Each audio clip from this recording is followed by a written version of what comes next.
girl named Sloane sitting in the bathtub, once again reviewing the farewell answer that she is still writing, and preparing to end her life. But at this moment, she hears her father's voice as he arrives. So she is forced to go and sit with her to have breakfast while they eat. Sloane sits complaining about everything because her sister was accustomed to doing things the other way. Her father gets bored of this, and says she tells her that they need to move on with their lives, and he also holds her face to make sure that she is really eyesight, and decides that she is not eyesight. Sloane says that she is not hungry, but her father keeps wanting her to eat anything, and suddenly someone starts banging on the door, screaming and asking for help. At the same time, her father goes to the door to see what is there. Sloane begins to hear all kinds of showers coming from outside, screaming more and more. Ambulances and cars knocking over each other, and when her father returns, Ollie is covered in blood. He takes off his clothes and says they have to leave quickly. Sloane grabs her jacket before going outside and notices the chaos that has engulfed the city. It turns out the end of the world has begun because of zombies, and people are being chased everywhere. A female zombie sees Sloane and runs after her, but thankfully her father pulls her back inside and slams the door in the zombie's face. Sloane and her father barely manage to get away from the door before they hear their window shatter, and the alarm goes off. It turns out the zombies have invaded their house. The father immediately attacks them, and they fight on the floor until the zombie bites his arm. He picks up a piece of broken glass from the floor and stabs the zombie in the chest several times, but nothing happens. When he stabs her in the eye and the bullet reaches her brain, she finally dies. Terrified by what she saw, Sloane leaves the house and runs down the street, with the zombies chasing after her. A day later, she stays hidden with other teenagers at school. Triss notices there's only one car in the garage, so the group enters the principal's office to look for the keys. There's a dead man on the floor, and they hear growling sounds nearby. Carrie sneaks around until he finds the principal, who's turned into a zombie, and starts hitting him with the phone. After they get the keys, Carrie says they have to lock the doors. The teenagers start working together to do this, but Sloane is very shaken and hides in a corner. She takes out a phone and tries to make a call, but Reese interrupts her, checking on her. He asks if she's been bitten, and she admits she doesn't know. The two then join the others in the gym, trying to use a radio to get any news, but all they find is an emergency recording playing on repeat. The message tells citizens to stay put for assistance. Soon, Reese is trying to calm Sloane down. She's starting to think about what happened. She was running from zombies, dodging cars, and trying to enter a house, but it was locked. So she jumped over a wall to escape the zombies at the last second. Then she kept running and hid behind a small tree when she saw someone approaching. Reese and Carrie, the teenagers, went back to the main street together. There, they found Karen, Triss' mother, getting out of a car accident. Triss ran to check on her, and the others also found his twin sister, Grace. Karen was injured but told the boys to continue on their way. Moments later, the group reached the entertainment center, which was very crowded. They tried to get in, but a soldier on a balcony told everyone to step back because there was only one more person allowed. Triss tried to protect his mother, but the crowd kept pushing them without any regard. Then, suddenly, someone opened fire. The group agrees to leave, and at night they hide inside a random house. Karen tries to turn on the light, but Carrie immediately turns it off and yells at her, explaining that they shouldn't attract attention. He wonders if they should have let her die, so she says she was just checking for electricity, and that the zombies will find them if Carrie keeps raising his voice. She theorizes that zombies are attracted to sound and threatens to hurt Carrie if he speaks to her like that again. They look around and find some blood next to an overturned table, along with a bat. Carrie takes it, and Triss declares the second floor safe, so the group goes upstairs. Carrie thinks they should stay downstairs, but Karen says it's safer upstairs. They argue about who gets to make the decision, and Karen reveals that she and her children escaped from their house, by climbing out the window and going up to the roof. Karen then treats her wound while the teenagers. They try to relax, and after a while, Sloane falls asleep and dreams about her family. The next morning, her sister Lily wakes Sloane up for school after stealing money from their sleeping father's wallet. Lily helps Sloane brush her hair. Sloane is worried about being late for school, so Lily suggests they take their father's car since he won't notice. Suddenly, Sloane's mood changes when Lily admits she knows Lily is planning to move out. She doesn't blame her, but she doesn't want to live alone with her father. Lily reminds her of their motto, day by day, and promises she won't let their father hurt them again. The girls then go to school, and Lily gives Sloane a birthday card. Sloane is grateful, but leaves it in the car, promising to open it later. In the present, everyone wakes up to a noise. They go downstairs and see a broken window before a zombie tries to Carrie is attacked, but he immediately dodges the creature and keeps hitting it with his bat. Meanwhile, Karen notices more zombies approaching the house, and to avoid being trapped, the group has no choice but to run.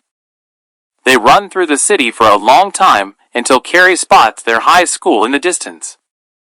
They agree that this is the best place to hide because the windows are barred. After Carrie says the road is safe, Karen goes ahead, and the zombies see her immediately. She tells the boys to run to the school, and she will be bait for the zombies. They quickly surround her and eat her. The teenagers run, and a zombie attacks Sloane and knocks her to the ground. Carrie tries to help her, but he is also knocked down by a zombie and loses his bat in the chaos. Reese runs to retrieve the bat just as Carrie kicks the zombie to free himself. Then Reese kills the zombie that was attacking Sloane, and this leaves her drowning in blood. The teenagers continue running and skinning themselves to get to school. Finally, after they close all the doors, the group decides to rest in the gym. Then, Sloane wakes up from a nightmare and searches in her pocket and finds her farewell answer. After a quick read, she goes to the bathroom to come back and wash off all the blood on her. We return to a second flashback showing Lily with bruises on her as she says for Sloane, she is walking. Sloane still wants to go with her, but because she is a minor, the police will chase her. At this moment, their father bursts into the room and starts yelling at Sloane because she is not doing well in school, and he says that it is a disgrace. When Lily tries to defend her sister, her father beats her. Lily yells at him and insults him, and says that is why our mother left us and her father walked away. He hits her again and knocks her to the ground, so Layla declares that she will never come back again and leaves the house. Currently, the boys find some food. Curry wants to discuss what to do, but Triss interrupts and blames Karen for his death, since he was the one who said the road was safe. Curry swears he didn't lie and says the zombies move quickly. Suddenly, Triss punches Curry, and a fight breaks out. The others have to break it up. Sloane feels very uncomfortable and leaves the gym. A little while later, Grace finds her and gives her some clean clothes.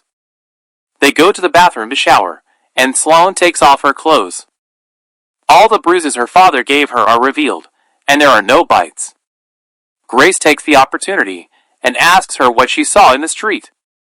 Sloane says she saw the same thing everyone else did. Moments later, Sloane is running desperately through the school until she falls in front of the front door. Then she notices zombies banging on it and trying to get in. Sloane runs back to the gym and learns from the others that zombies are gathered at all the exits, so they need to build more barriers. After a while, once all the doors are secured, the teenagers go to the library and notice there are no zombies at the exit.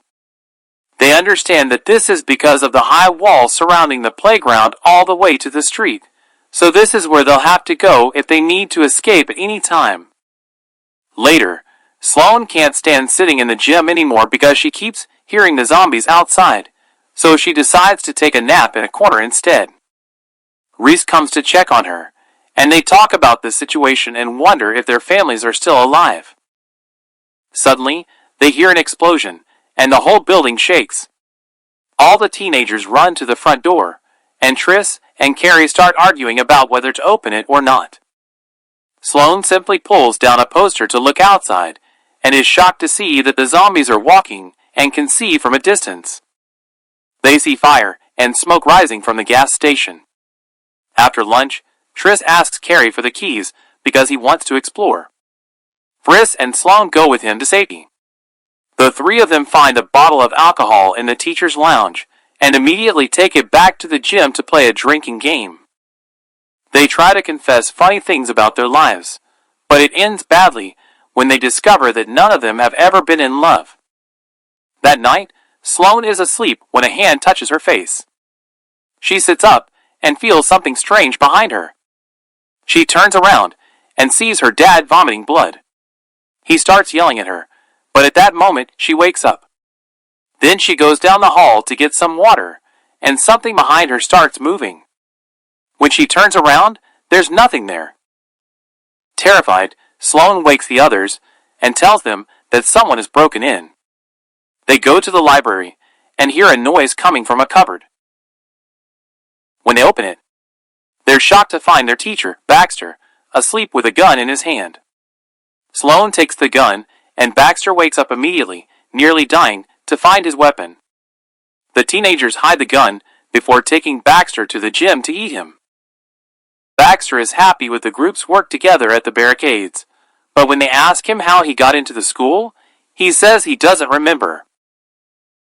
No one believes him, especially when he says things in the city have gotten worse.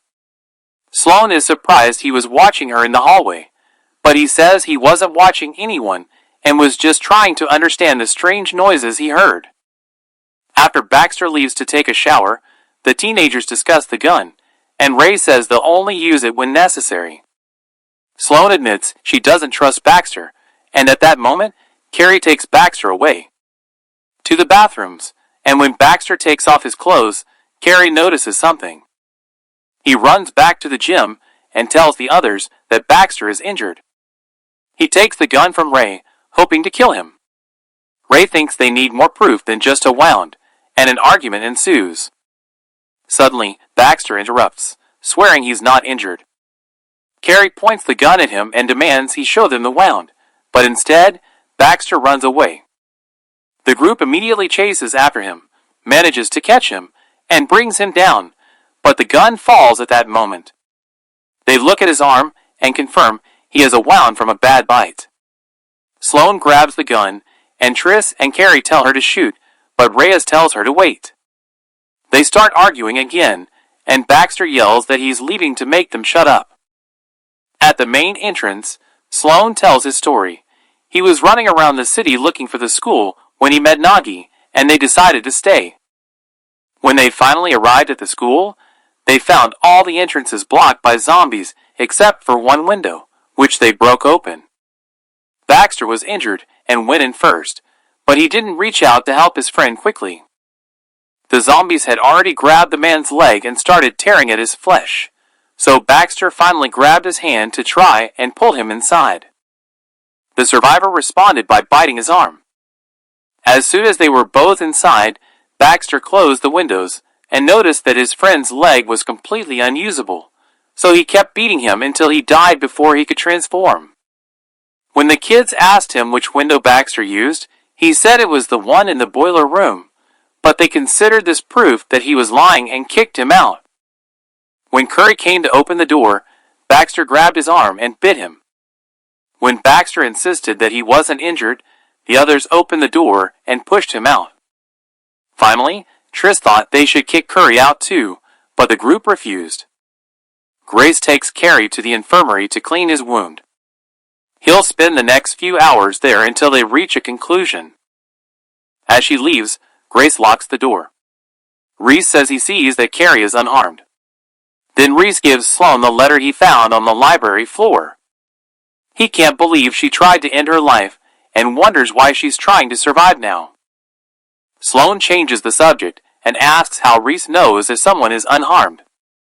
He explains that if someone is injured, their body is very cold, and he knew this because he saw his father transform. This new zombie attacked his mother, so she was bitten too. At this point, Grace and Carrie decide to check the boiler room. There, they find the broken window and a dead body, which confirms Baxter's story. The two return to the gym to inform the others, but they have more important news. The voice Sloane heard is coming from a radio, broadcasting a message calling survivors to a shelter in Rufford. The group is discussing what they will do. Tris says he wants to stay because they're safe here and have supplies, but Carrie points out that the food is running low. As another fight breaks out, Sloane leaves the gym. Walking down the hall, she's shocked to find a body on the floor. Upon closer inspection, she realizes it's Baxter, who is badly injured but still moving. Sloane immediately gets the others, and Grace rushes to help him. Reese notices a new bite mark on Baxter and hears Grace say he's freezing, so he tries to warn her, but unfortunately, it's too late. Baxter continues his transformation, knocks Grace to the ground, and tries to bite her. Sloane grabs him from behind to stop him. Tris fires a gun, his hand shaking. The shot just makes Baxter release the girls, so Carrie grabs the gun and shoots him in the head. Grace tries to move, only to discover the bullet has hit her stomach. Tris runs to her, and they both collapse. She dies in her brother's arms, and Tris remains clinging to her body in despair. Later, at the gym, Sloane offers her condolences to Carrie, who says they were the stupidest people in the world for having hope. When Tris enters the gym, Sloane tries to talk to him, but he suddenly starts hitting her, saying the bullet missed because she was standing in his way. Reese and Carrie pull him away from her, and Sloane leaves the gym. In the hallway, Sloane throws a chair in frustration. When she looks down, she's shocked to find her phone on the floor with a message from Lily telling her to go home because it's safe now. When she shows the message to Reese and Carrie, they explain that it's old, so they can't tell if it's still real. Sloane breaks down and is determined that they have to leave, so the boys agree to help her. The next morning, the group gathers as much supplies as they can carry, and Sloane goes to look for Tris, who is in a room with Grace's body apologizes for what happened, and Saloon says she would have done the same thing for her sister and forgives him. Tris thanks her before using the gun to end his life. After they take the gun, the three of them leave the school. Finally, there are several bodies in the street, and as they pass by, the zombies start to wake up. Reese kills one with a bat, and Saloon tries to shoot, but she's out of ammo. The teenagers start running as fast as they can and eventually find a car. They intentionally activate its alarm, just as the zombies surround the car. The three manage to escape, and when they reach the house, which looks nice, they see more bodies around them, so they walk cautiously so as not to wake them up. They move through the back garden to stay hidden and find the back door locked. Carrie forces it open using a crowbar, which unfortunately triggers the alarm, but they quickly go inside. They break it down immediately after closing the door. Sloane sees the living room and discovers that the homeowner has taken his own life with a knife. At that moment, they hear zombies approaching the house, so Carrie volunteers to distract them, promising to meet them later.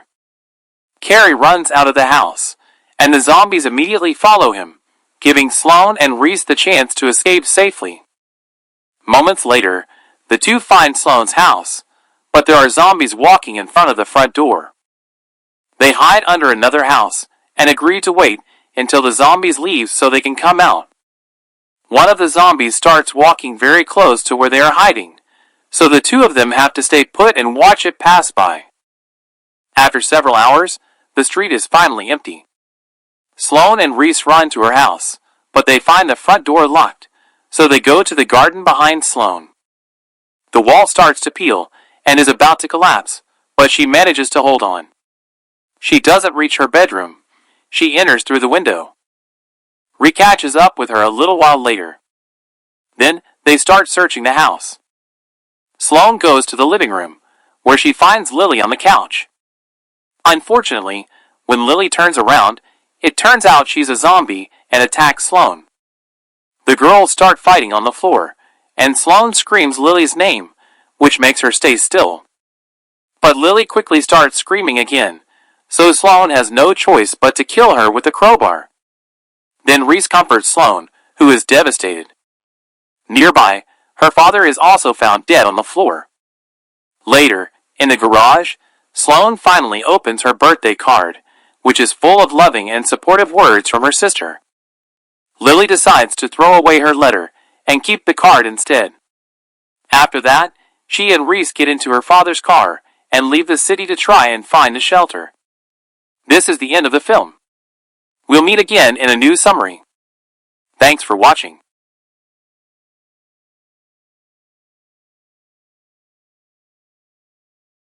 قصتنا النهاردة بتبدأ في عالم منهار خالص والزومبي منتشرين فيه بقالهم أكتر من 6 سنين